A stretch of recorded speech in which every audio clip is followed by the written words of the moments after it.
Welcome to the Brew Crew Chronicles, where it's all about homebrew, beer, and banter. I'm Shari, and each week we chat with brewers, beer lovers, and a few characters who just love a good pint and a laugh. This week's episode is proudly sponsored by Crafted Taste Brewing Supplies, keeping your next brew as fresh as they come. So pour a pint or crack a can, and let's get started. Welcome to this week's episode of the Brew Crew Chronicles. I am starting a new series which I'm calling Backyard Bar Hops. We have so many wonderful people who do really cool things.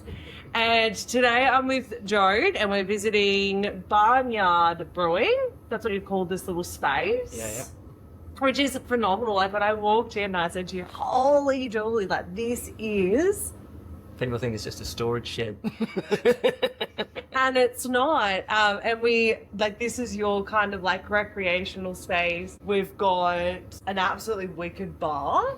We might even put a video on top of this for the people who are actually watching the YouTube version just so they can see.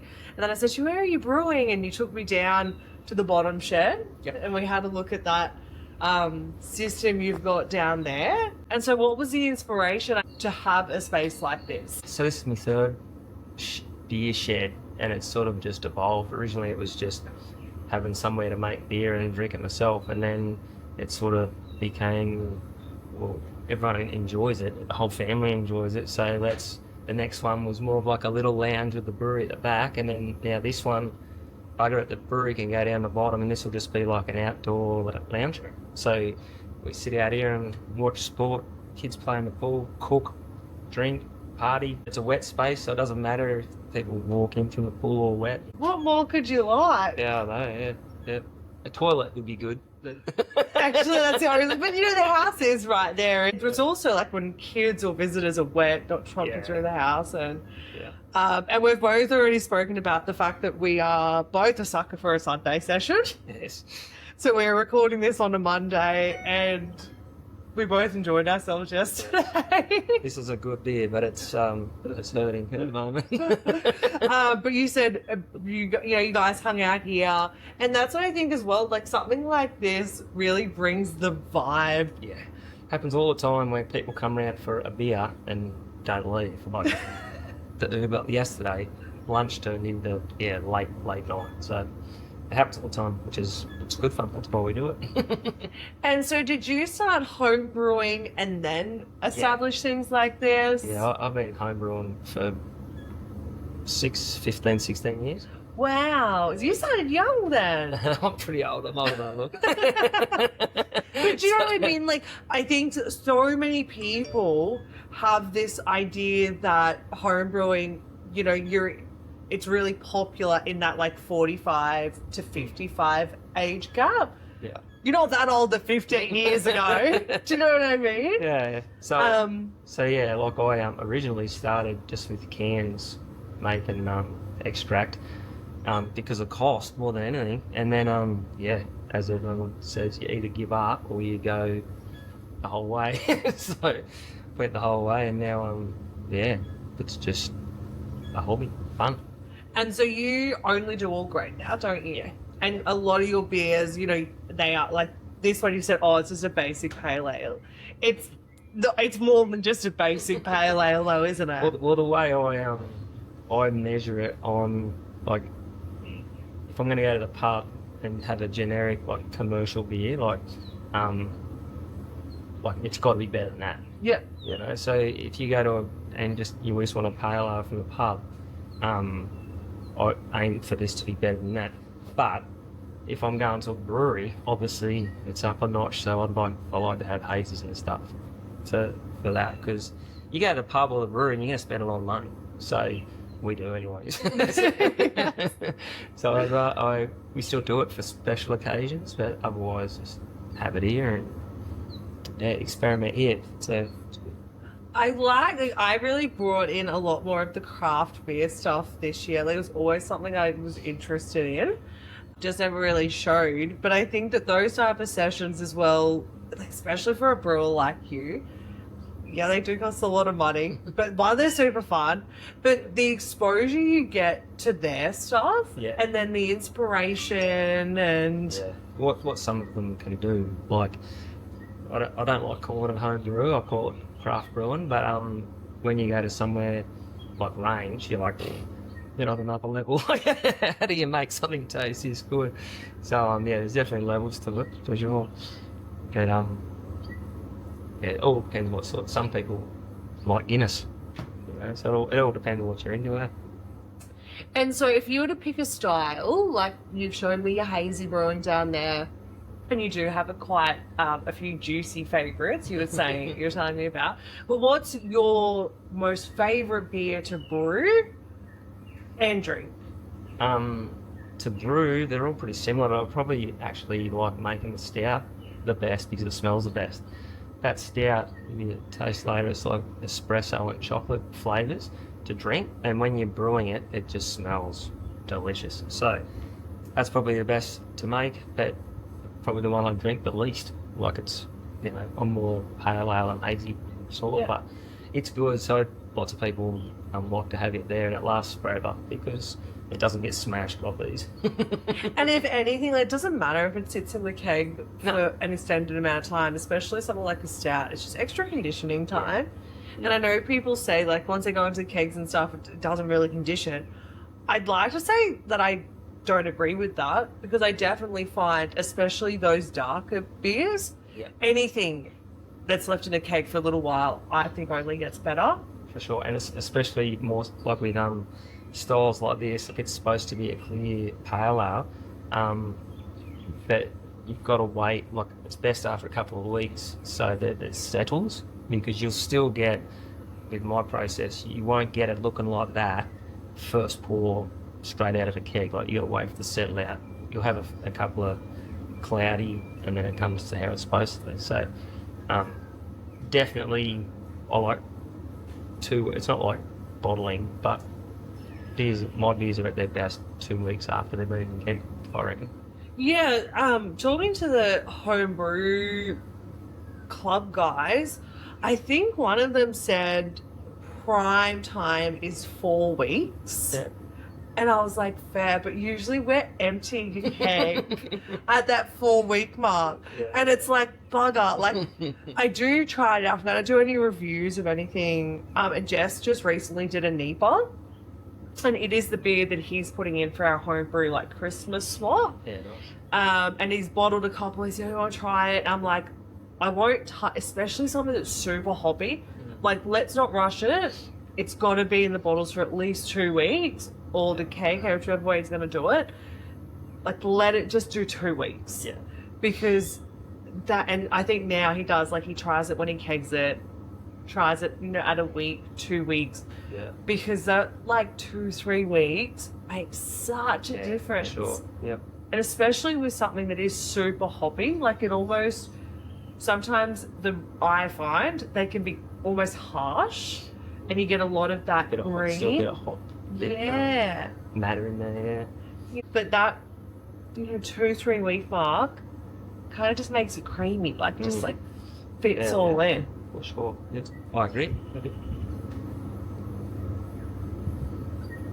You like that? I do. So mine's actually going down a hell of a lot easier than what yours is. Maybe I didn't drink as much as you yesterday. So beers that I make, like, I'll pour in one in a sec, but I only do pale ales and the stout, like only ales, not into lagers at all. Like, when I go to work, I would literally rather drink water or Coke than any lager. Everyone up there where I work, it's all lagers. You'd be like more like Great Northern and stuff, though. Yeah, right. Like that's probably what they're drinking up there, though, isn't it? Yeah. And it's nothing against Great Northern; it's just lagers. I just went to Bali recently, and everyone's like, "Oh, yeah, you're going to go to the Bintang." I didn't drink one. I found a craft brewery called Kura Kura, and bought bulk off them. And it was basically, it was expensive, but it was still cheaper than Australia. So it was like maybe $4, which in Bali people are like, let's say that it's cheaper than Australia.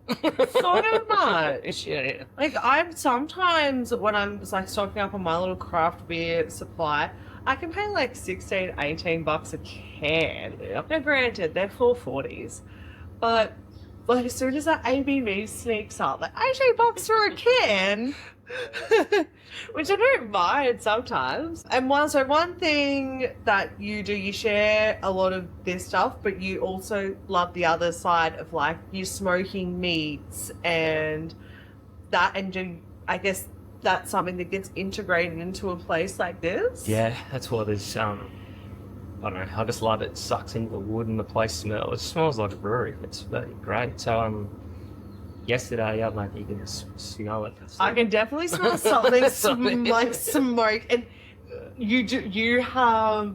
Is that a Foster's can up there? That's a joke. My brother gave me that for my birthday. Yeah. I was like, you're kidding. Mister, I don't like lagers. Yeah. But, like, you walk into here and yet, like, there's this smell. There's, you've got a hay bale. You've got, like, palm. Yeah. Frond. It's not palm frond, yeah. but you know what I'm... Katie gets in, my fiance gets into all this. I do the plants. She's not taking credit for the plant. She gets in all this arrangement of native flora. Yeah. Yeah, like the dried flowers. Well, she does an amazing job. It looks, but like, yeah, it's like the atmosphere. Yeah. Like you fucking nailed it. It's a vibe. So yeah. What I was going to say. So yesterday we had pecana. Yeah. So It's like rum cap. Rum cat. Yep. And yeah. So reverse seared it. So a couple of hours on the smoker, and then take it out and cut it to however you want it, and then char grill it on the barbecue to however people want it cooked. Yeah. And cut that stuff across the grain, and it is delicious. So I think doing a pecana or rum cap, whatever you want to call it, is the probably one meat that you cannot fuck up. Yeah, it's and look, Drake's just down the road. We got I don't know, I can't remember how many kilos it was, but for $60 it fed 12 people yesterday. Yeah, really. So you try and go and buy 12 steaks. Well, Eve, we went through a stage. I'm a real sucker for eye fillet, and I'm just a bit of a snooty snob when it comes to steak. And Jessie said, babe, this pecana. And I ended up getting one, and I smoked one, and it was my first ever one. And I have not yet mastered the art of smoking. I think you're on a pallet too, by the looks of it. Yeah, do you on a pallet? Yeah. So I only do pallet, this whole charcoal thing. Like I do extract beer. So I'm like, of course I've got to do pallet smoking. And it was just phenomenal. I still buy mine from the butcher, but it's like $30 a kilo. Like sometimes you get like 26. That's cheap compared to Going going to the pub. But even rib fillet, when I buy it in bulk, I'm still paying $60+ a kilo. Beef is getting out of control. That's why smoking's gotten so popular, because you can make delicious meat better bang for your buck. So that's why brisket got so popular. And now we pay out our ass for it. So I avoid brisket now. I use either, if I want to do like nice beef that's not steak, I'll do like shank and pull it. So you'll have like pulled beef, or you'll do the same thing with like neck, and just if you smoke that stuff for like 16 hours, just like you get a brisket, but then you can pull it apart. I did a beef shin with Buddy's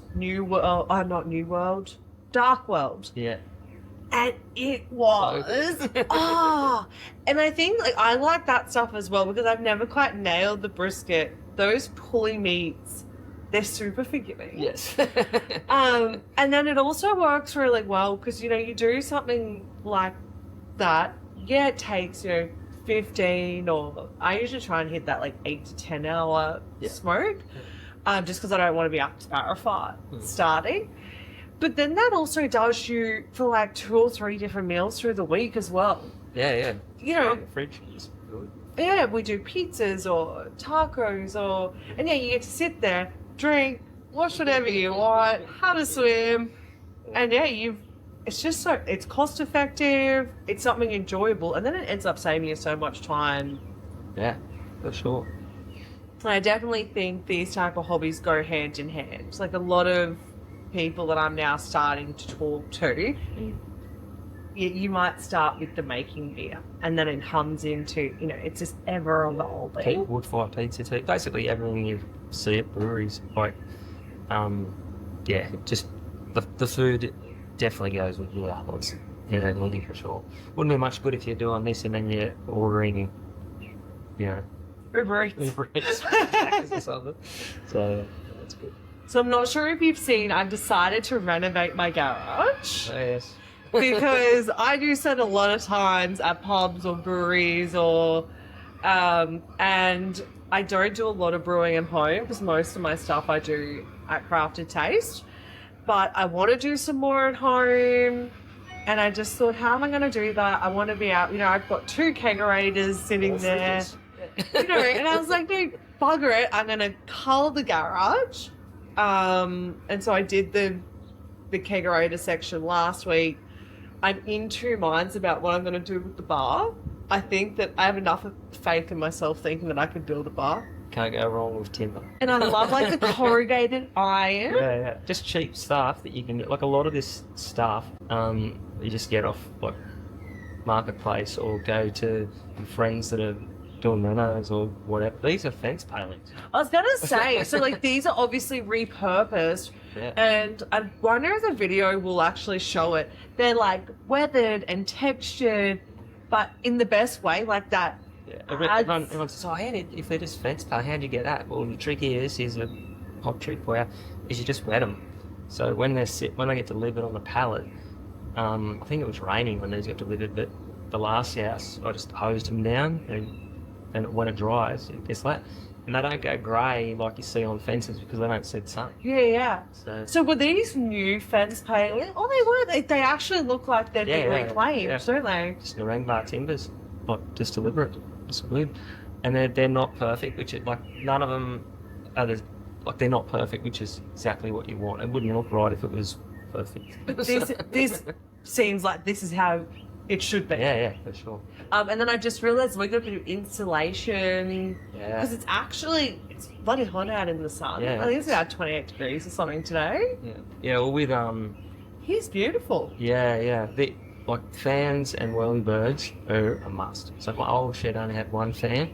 Well, you got to have 2. You got to have like good airflow. The only thing that would be better in here would be another window here to get crossflow, but I'd rather it look good than like it looks good like this. If I had a window here, it looks shit. So plus I don't like the streets out that side, so I don't want people looking in and going on here. But even still, like, you've got a really wonderful block here, and we are getting like a really nice breeze through.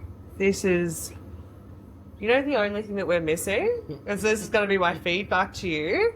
You need to get some tasting puddles. Oh, I've got you sorted. What? It's like I already got it. Look at it. So that's an IPA. That's a session ale, and this is obviously syrup. I love that. So you've had the pale ale. I won't bore you with the cider, but so then you got stout. This is our IPA. It's IPA, 6.2%. Ooh. Sort of like West Coast style, but like I said, I don't like it too bitter, so it's quite bitter. I tried one of the other fellas' beers, and I can remember from right when I started in the home brewing scene, I used to be like, oh, that's a bit bitter, and Dad would like, beers are meant to be bitter. No, there's levels. Yeah. And I tried one of my other guys' pale ales the other day, and I don't like that real bitterness that sits. And sometimes with a lot of these, you do get that like real harsh. You find that it's not too bitter? And that's bitter, especially for an IPA. And like you said, I border on, some people would be like, well, it's not an IPA, it's not bitter enough. Yeah, but I'd rather it more drinkable. Like it doesn't taste like it's 6.2%. It doesn't. But it's not juicy like a New England IPA. It's West Coast style, but it's not like bitterness. And I've touched on it a couple of times, and then when we do our home brew meetings, all of our beers are assessed against style guidelines, and you try some things, and I'd absolutely love it, and then it'd be scoring like high 20s or 30s, and it's like, what do you mean? Yeah. You know, like, this is such a good... And I was like, when does this... I said to, like, one of the guys who's been a member for a really long time, like, when does this actually not matter? And he's like, yeah, so... Exactly. Welcome to... And my thing was like, how important is it to brew to style? Now, keeping in mind... This is Rocky. This is my pet magpie. Oh, hello, Rocky! Come in for a little bit of He's like, where's my meat? chips?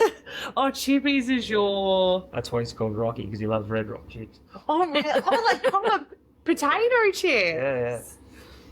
And yeah, like the style guidelines are still not up to date. No. And look, that's why I've never gone in any competitions, because I don't... Oh, that's juicy. No, that's a session ale. It smells like... There's hops in it, but it's not, it's pretty neutral, you'll find. I'm really disappointed I don't have It smells super tropical to me. It's got Eclipse hops in it. Oh, it doesn't taste as juicy. Like it was much more aromatic than it is juicy. Because it's only 3.6%, so it's probably the hardest beer to get right.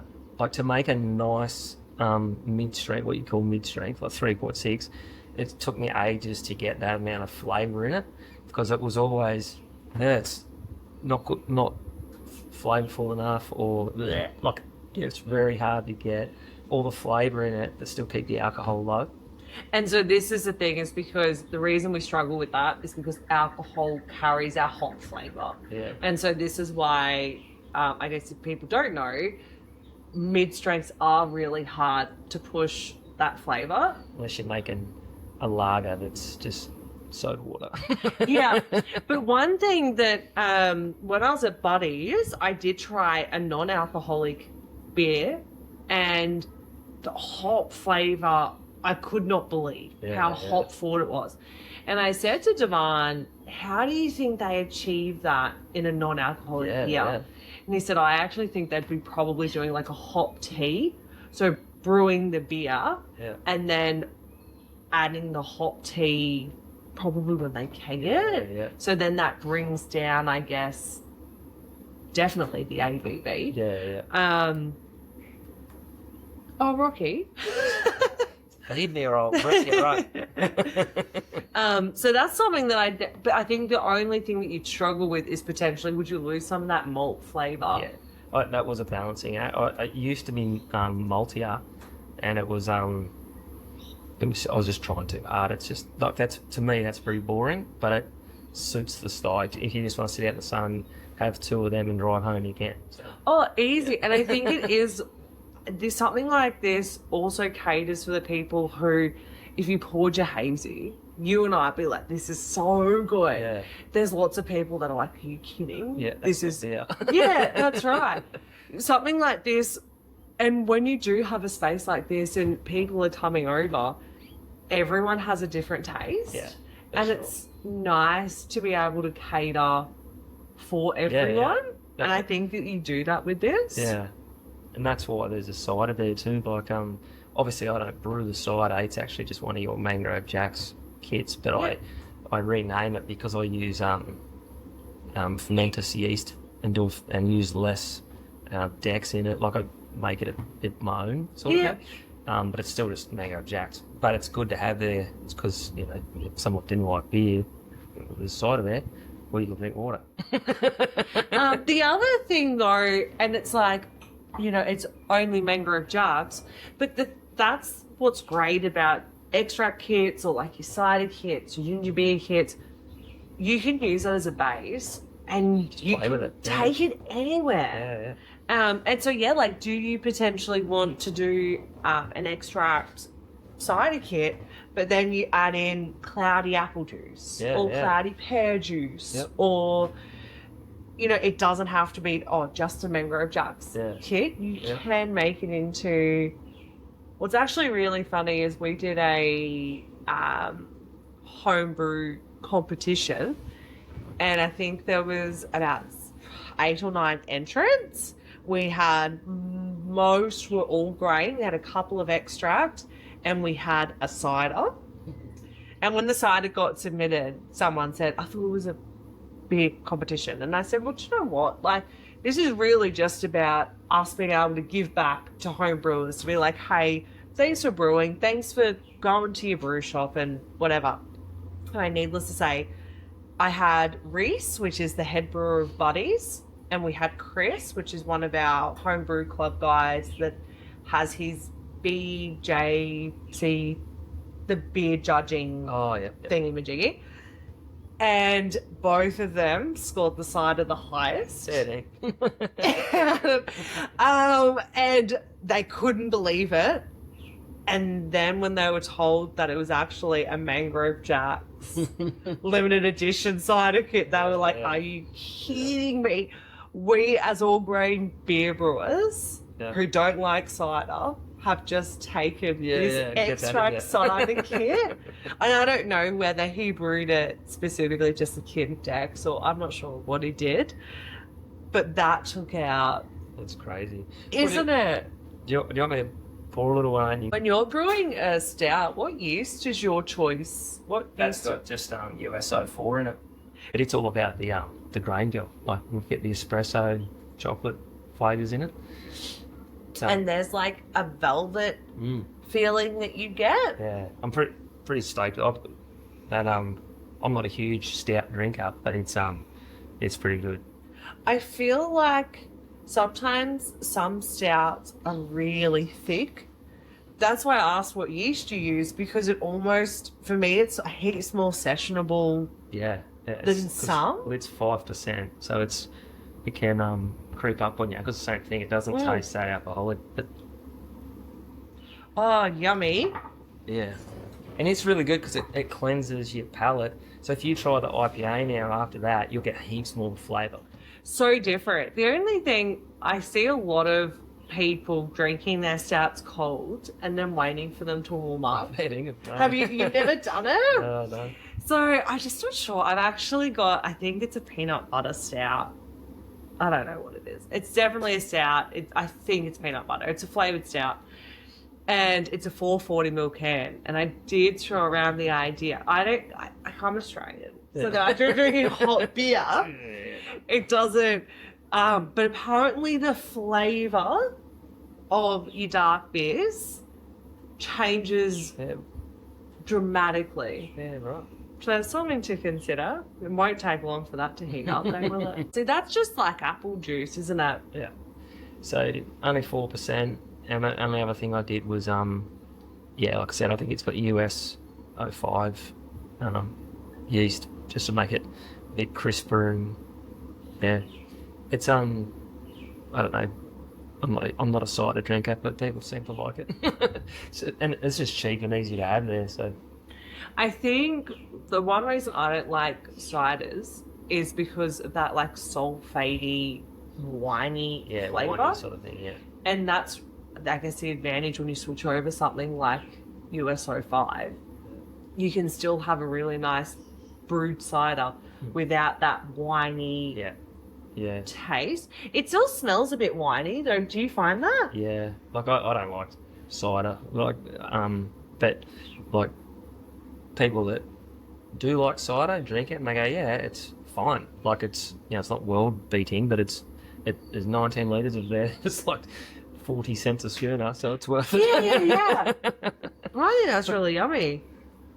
That's all it is. I think I used about 700 grams of Dex instead of the kilo, and the US 5 use, that's it. And I don't do extract, but one thing that is an extract, obviously. So with that, I still bring some of my all grain techniques over. I boil it, so boil the extract for 10 to 15 minutes. I don't know if I think the instructions say just pour hot water in. Yeah. So I'll boil it and then I'll chill it down and never pitch that US 05 yeast any warmer than 20 degrees. It's chilled in at 18.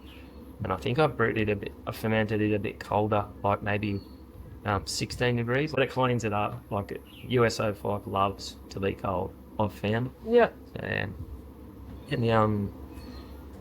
use a lot of that stuff, but the juicy beers and that IPA, I use Bluestone yeasts. Is that a liquid yeast? Yeah, right. Yeah. just different types of that. I've never used it. I would always be really interested. I think Jesse's throwing around. Is it Blue Labs maybe? Something like White Labs, Yeah. of using live or liquid yeast. I guess from my stuff, I really want to keep it so people aren't scared off by You can't the go wrong with cost. USO 5. Yeah. And it's like so many dried homebrew yeast still do an amazing Oh, for sure, yeah. job. Just if you're going down that juicy tangent, you really want a good juicy liquid yeast. But for all other type, like all in pale ales and whatever, yeah, you can't go wrong with USO 5. And so, say like your pale ale, how much do you know what it costs you per SKUI? Yeah, so the I do, Like your hay brew? I think it was $180 for all the ingredients, and I make about 55 litres out of that. Just what, like 3 cakes? Yeah, I nearly filled the third one. So I fill 2, and the third one is nearly full. So So that's pretty good. 180. yeah, What's that? cheap, $60 a cake? Yeah, $60 a cake. And there's about 44 SKUIs in a cake. Yeah, so it's like $1 a schooner. And like that, what you're getting there is every part as good as. Like we'll often just go to our local pub at Glasshouse there, and you know they're pretty good. They'll normally have a couple of, like I think they have 10 Toes, they have Larry and Stonewood, so good beers. And it's not like, oh, that's so much better. It's like, you know what I mean? So And like the thing is like when you have access to this, yeah, I am so excited for doing my new. So I'm going to call it like Brew Crew HQ, because I'm like called Craft to Taste Home Brew HQ, because that is my headquarters for so much brewing. So yeah, the new garage space. I don't know if I'm gonna. I love this, but I don't know if I'm that good. I've got. It's tech screws. I don't know if I should be trusted with a screwdriver, to be honest. I've got a couple of jerseys that I've got for the wall, and like I can just see it. Yeah. I know where I want my TV, and yeah, it'd just be so nice to have an actual dedicated Yeah. space. Where it doesn't matter if you make a mess. Doesn't matter if you're not on your carpet in your entry. Oh, and it's also just like I love the vibe of going down. Like, you know, I go to Buddy's quite frequently. I see that. Yeah. I go down because I actually love the family that own it. I like supporting local. Yeah, for sure. Yeah. I love everything that they stand for, but I also love like the vibe. I can guarantee this probably happens when you're a regular, but every time I go in there, I know who's behind the bar. Yeah. I know a regular patron, and it's just that like I walk in and I just like, oh, just want a drink. But like you have that here, and that's what I want to create. Yeah, for sure. At home. I've probably got some stuff I don't use you can have too down the back there. We'll go for a rummage after this. Yeah, even just like that. That is so fucking cool. Yeah, well, that's obviously just leftover.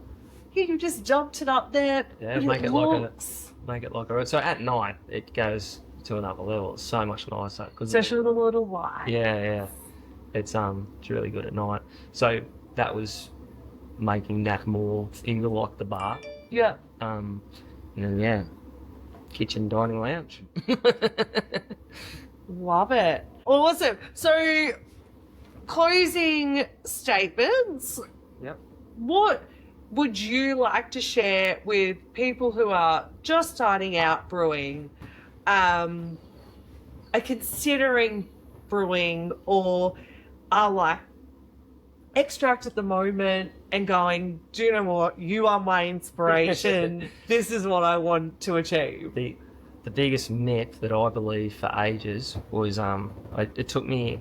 I didn't go all grain for and I was doing extract brewing for about 5 years. Yeah, okay. Before I went all grain, and I should have gone all grain sooner. Like I had this myth in my head that it takes all day and it's really hard. And it's And the sooner you start doing that, the sooner you can start. Like, just have 2 or 3 beers and spend years trying to get them exactly how you want them. And getting it repetitive, like, you know, I would hope that next time you came back, those 3 beers taste exactly the same.